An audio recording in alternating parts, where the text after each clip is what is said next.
this is just you hating on yourself. Don't hate on yourself. Right. You got enough people doing that already. Right. And maybe not even. No.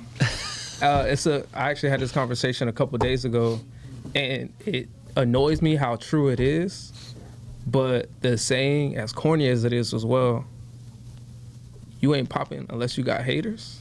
Yeah. They come out of the woodworks. Once you start doing things that work, it's just negativity just flows, right? But that's neither here nor there. So we're going to go transition from the faith, understanding, and belief in yourself and transition all that clarity back to the business, right? So how do you take this level of focus and this linear view on, okay, I know what I need to do and what I should do. How do you actually apply that? Because it's two different things. It's two different, I want to say, parts of the brain, like organizing and understanding what you should do, but then also pushing yourself to do it. Like, how do you think and get this clarity, but then put it into place? Like, what did you do, or how did you learn how to get out of your own way, which is, I think, a lot of entrepreneurs' problem, getting out of your own way and implementing the plan that you actually put together? Well, that's probably my problem right now, and we were talking a little bit about this before the camera started rolling. Especially as a lawyer, I think, you're responsible for people's problems, and you have not just a business to run, but you also have like ethical and legal considerations to take into account, right? Like, I can't just delegate every little thing. Because at the end of the day, it's my license on the line. Without that license, I can't own a law firm.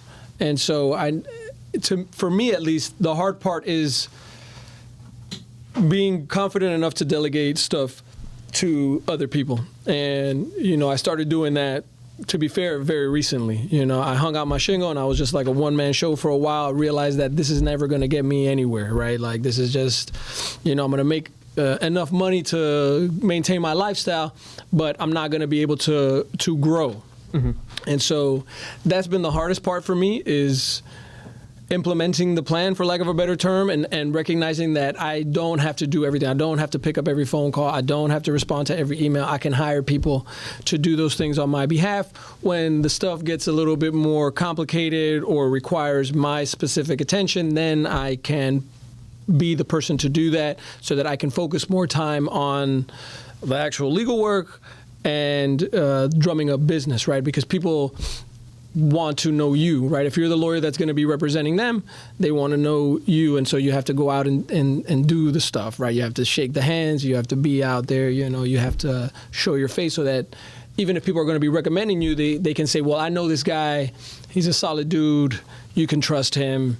But you got to be out there for that. And if you're always doing, every little thing, you're never going to be out there. So, that's been the hardest part for me. Gotcha. Putting my consulting hat on for a second. Go right ahead, man. Free consulting. Definitely, if you aren't, and even if you are, leverage AI. If you're doing it already, leverage it more. Right. Because even when, like you said, there's going to be times where you're going to say stuff's going to come back on your lap because you say it gets too complex.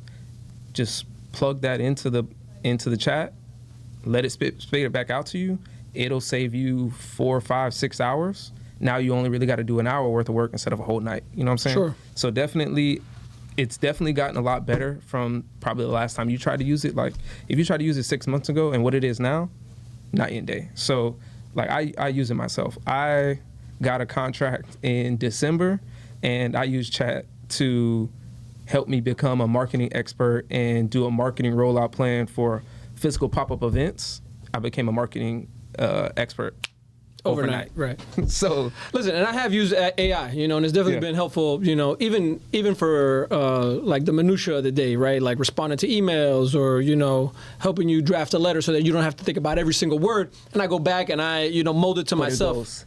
Deeper than that. Right, yeah, and that's the part that I haven't, even touched on yet, but, it's definitely something that I've been considering. Try some of those native medicines. It'll open your mind. What do you do to kind of course correct and make sure you get back on the right path and get back on the winning side, so you're not kind of dwelling in what has happened already?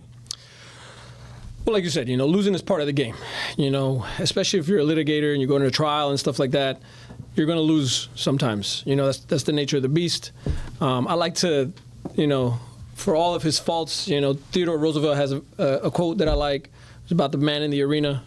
You know, you just got to be in the fight, man. You just got to stay in the fight. I like to remember that. You know, people are going to hate on the dude in the fight, but he's the one in the fight. Y'all can hate all y'all want. He's the one trying. He may win, he may lose, but he's there. Yeah. I try to remind myself of that. You know, I'm going to win, I'm going to lose. That's just the nature of the game. And to be honest, this is something that I've done also a lot more recently, is recognize the importance of rest, of taking a vacation sometimes, man, of just like unplugging sometimes, of just not doing anything, right? Because, and sometimes it really, especially after a loss or, you know, a more stressful situation, I think disconnecting can help you just realign your thought process, right? And not necessarily dwell on it in that moment, because I think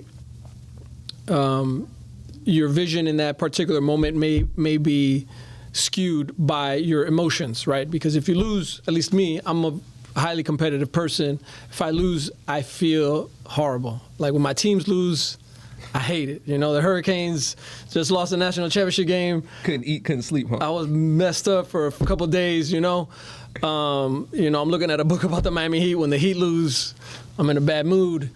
But then I recognize a disconnect for a day or two, and I'm like, you know, life is bigger than this, you know, and it's just the nature of the game, man. You just got to keep going.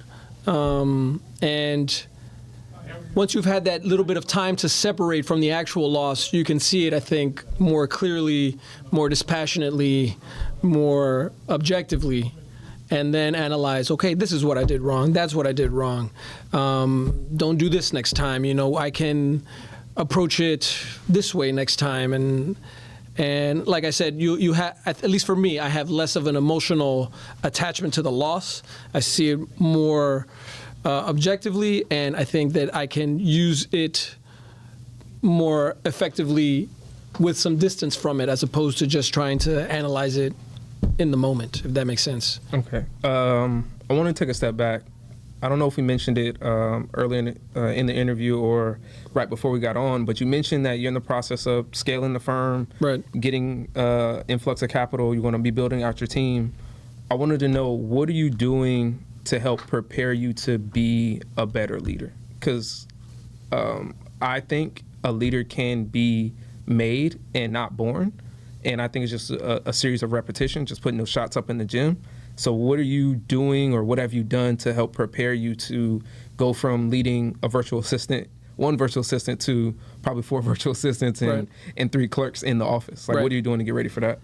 Well, I'm doing a lot more reading. I don't really read a lot of self-help books, but I will read a lot of books written by leaders, if that makes sense, autobiographies, things like this, to see how they approach not just the idea of leadership, but life, right?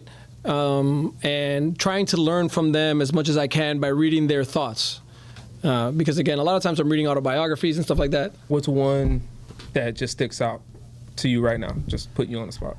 Okay. Well, what sticks out to me right now specifically is Angela Davis. I'm reading her autobiography. Okay. Right, and it may be contradictory, obviously based on her politics, but her stick-to-itiveness. Right. This is a woman who was imprisoned falsely when she was, you know, young, 27, 28 or whatever, for a crime she didn't commit. But through it all, she stayed committed to her goal, right? And sure, her goal is different from mine in this particular instance, right? Because my goal is to scale and grow a business. But her commitment through all manner of adversity and obstacles to the goal, to do whatever it is that was necessary to accomplish the goal, made her an icon, right?